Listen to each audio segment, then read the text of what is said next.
Vu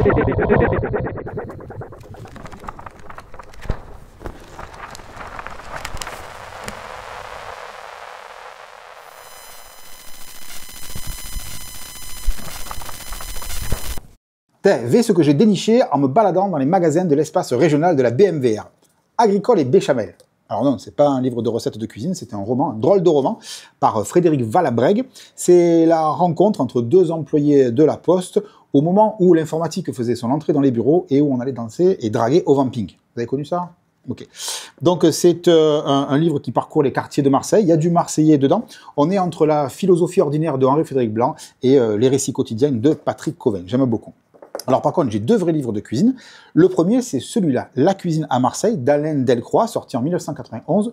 L'OM n'était pas encore champion d'Europe et les numéros n'avaient pas encore le 04 devant. Alors je vous dis ça parce que Alain Delcroix parcourt les restaurants de Marseille, les grands restaurants de l'époque, et donne leur adresse et leur numéro de téléphone. Donc on a le 91, 33, machin, etc. Bon, bref, voilà. Certaines tables n'existent plus, certaines sont encore là. Et donc, Alain Delcroix nous met l'eau à la bouche avec des recettes qui ont pour nom, alors tout un poème, avec gansette de baudroie à la fleur de safran, sar farci à la mousse de rouget sauce marseillaise, lapin à la barigoule, ou encore flan à la poutargue.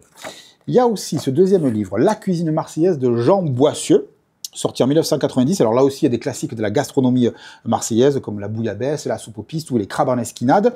Mais j'aime beaucoup ce livre parce qu'il y a des considérations sur le langage. Et ça commence comme ça, au tout début. Les Marseillais de Marseille ont eu longtemps l'ouïe assez fine pour établir une nette différence entre le parler, par exemple, de la Belle de Mai et celui de Saint-Jean. Le ton des olives, c'est pas une recette, c'est le ton à la tonalité. Le ton des olives ou des cailloles et celui de Mazargues. Autant de lieux, autant d'accents et parfois d'expressions. 1990, 1991, 1992, c'était ma trilogie de livres dénichés par hasard à l'Alcazar.